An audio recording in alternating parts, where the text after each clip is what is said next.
श्रीधाम वृंदावन में एक संत घूमते थे। उन्हें देखकर कोई यह नहीं कहता था कि स्वामी जी आ रहे हैं, संत जी आ रहे हैं, बाबा जी आ रहे हैं। ना, वे एक ही बात कहते थे, जज साहब आ रहे हैं। उन्हें देखकर हर कोई कहता जज साहब आ रहे हैं, जज साहब। एक महात्मा ने पूछा कि इनको जज साहब क्यों बोलते हैं? तो उन संत ने बड़ी अद्भुत बात बताई कि पहले ये जज ही थे। दक्षिण भारत के किसी कस्बा नुमा छोटे से शहर में जज के पद पर थे और उसी शहर के पास एक छोटा सा गांव में रहने वाला एक केवट, वो इतना सरल था, इतना सरल। कोई भी पूछता केवट भैया वो बात कैसी है, तो केवट कहता रघुनाथ जी जाने, मैं तो कुछ नहीं जानता। इतना सरल। लोगों ने उसका नाम रख दिया भोला। कोई कुछ भी पूछता भैया रघुनाथ जी जाने, मैं तो नहीं जानता कुछ, रघुनाथ जी जाने। केवट के 2 बेटे, एक बेटी। बेटी विवाह के योग्य सयानी हुई। बेटों ने कहा कि पिताजी गांव के साहूकार सेठ जी से रुपया उधार ले ले, विवाह के बाद चुका देंगे, हम लोग कमाई करेंगे। ठीक है। सेठ जी के पास गया, 200 रुपए उधार लिया, ब्याज की दर तय हो गई। भाइयों ने बहन का विवाह किया, बेटी घर से विदा हुई पिता के घर के लिए। केवट ने भी घर छोड़ दिया, श्री रघुनाथ जी के मंदिर में ही रहने लगा।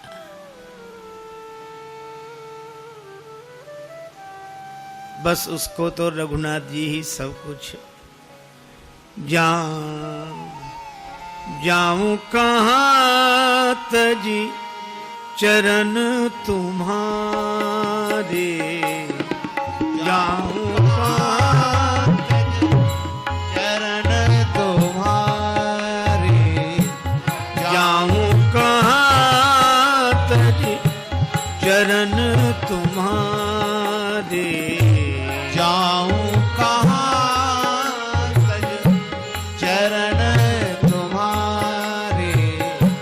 काको नाम पतित पावन जग, काको नाम पतित पावन जग, केही अति दीन प्यारे।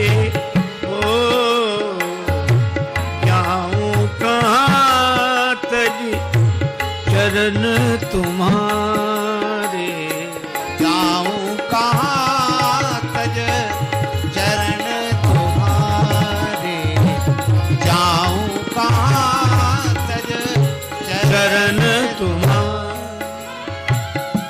मंदिर में रहता, झाड़ू लगाता, रघुनाथ जी का दर्शन करता,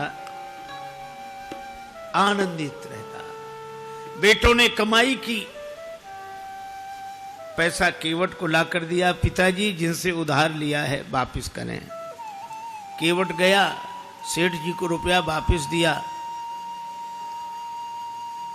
ब्याज दिया।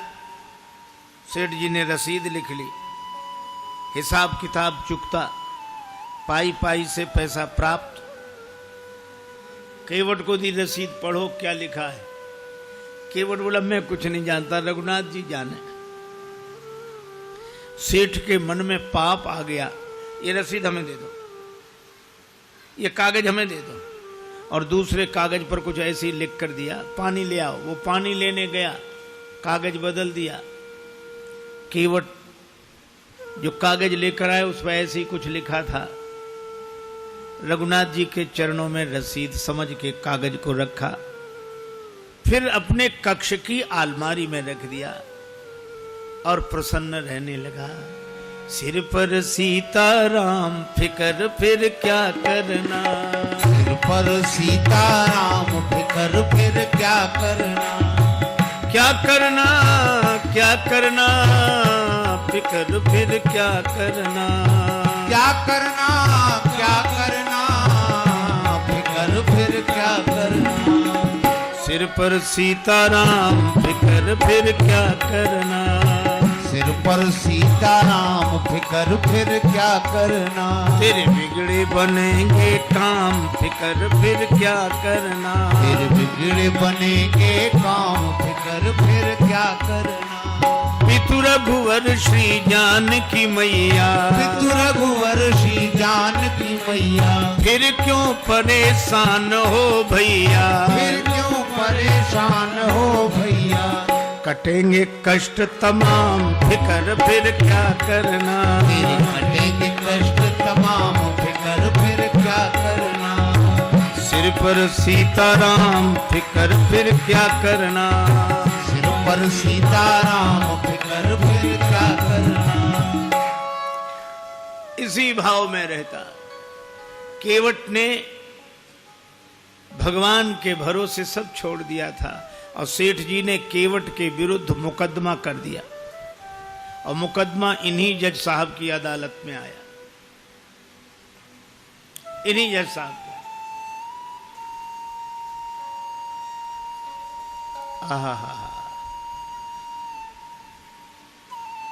तारीख पर केवट उपस्थित हुआ। जज साहब ने कहा, केवट तुमने सेठ जी से रुपया उधार लिया था? हाँ हुजूर, लिया था।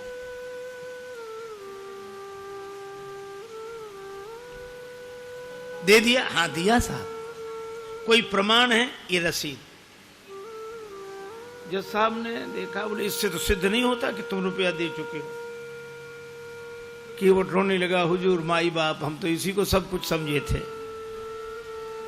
जज साहब को दया लगी, अच्छा रो मत, तुम ये बताओ जब तुमने सेठ जी को रुपया वापस दिया तब तुम्हारे और सेठ जी के बीच में कोई और था? केवट उसी सहजता में बोला कि हमारे और सेठ जी के बीच में उस समय सिवा रघुनाथ जी के कोई नहीं था। उसने लिया रघुनाथ जी का नाम और जज साहब ने समझा रघुनाथ जी इनके गांव के रहने वाले कोई सज्जन होंगे। अच्छा तुम जाओ, अगली तारीख को आना। जज साहब ने अपने खर्चे से सम्मन जारी कर दिया रघुनाथ जी के नाम। अब चपरासी पूरे गांव में घूमे, मजे की बात, रघुनाथ जी नाम का कोई आदमी नहीं था वहां। किसी ने कहा रघुनाथ जी का मंदिर जरूर है। चपरासी बोला वही बताओ। मंदिर पर गया, पुजारी जी बाहर बैठे सीताराम सीताराम सीताराम सीताराम सीताराम कर रहे थे और जो चपरासी ने देखा, पुजारी जी से बोला रघुनाथ जी का मंदिर यही है? पुजारी जी बोले हाँ। तो ले लो। अब पुजारी जी ने जो देखा कि सम्मन, मन में सोचने लगे जब भगवान ने मंगा ही लिया है तो हम वापस काहे को करें। हस्ताक्षर पुजारी जी ने कर दिए। चपरासी समझा कि यही रघुनाथ जी हैं और सम्मन रघुनाथ जी के चरणों में रखते हुए पुजारी जी ने कहा कि वाह प्रभु क्या लीला है, भक्त जो न कराएं सो थोड़ा। आपके लिए मुकुट कई बार आया, पोशाक कई बार आई, हार कई बार आए, अरे पैजनी करधनी कई बार आई होगी, लेकिन सम्मन पहली ही बार आया होगा। केवट से कहा कि तूने रघुनाथ जी का नाम क्यों लिखा दिया वहां? केवट बोला जब सब जगह रहते तो वहां भी थे, झूठा काहे को लिखा दिया। अब रघुनाथ जी जाने। हरि बिन संकट कौन निवारे, हरि बिन संकट कौन निवारे, हरि बिन संकट कौन निवारे, हरि बिन संकट कौन निवारे। साधनहीन मलिन दीन में जाऊं कहीं के द्वारे या अनाथ की लाज आज रघुनाथ जी हाथ तुम्हारे रघुनाथ जी हाथ तुम्हारे हरि बिन संकट कौन निवारे।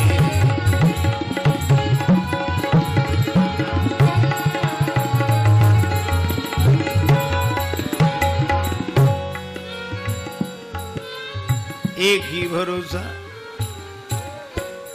जाएगी लाज तुम्हारे जाएगी लाज तुम्हारे नाथ मेरो कह बिगड़े गो जाएगी लाज तुम्हारे।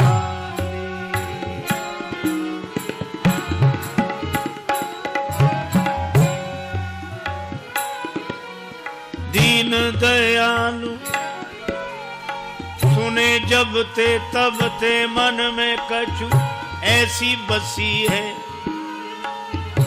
जाऊं टेरूं कहां और जाऊं कहां बस तेरे ही नाम की फेंट कसी है।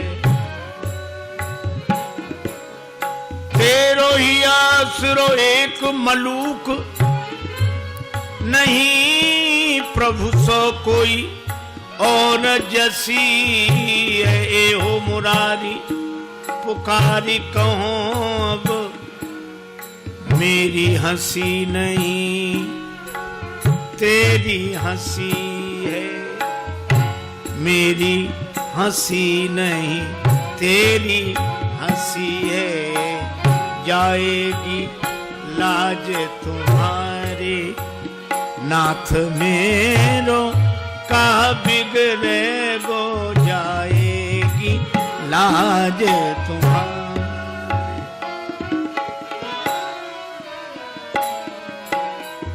वह निश्चिंत रहता है।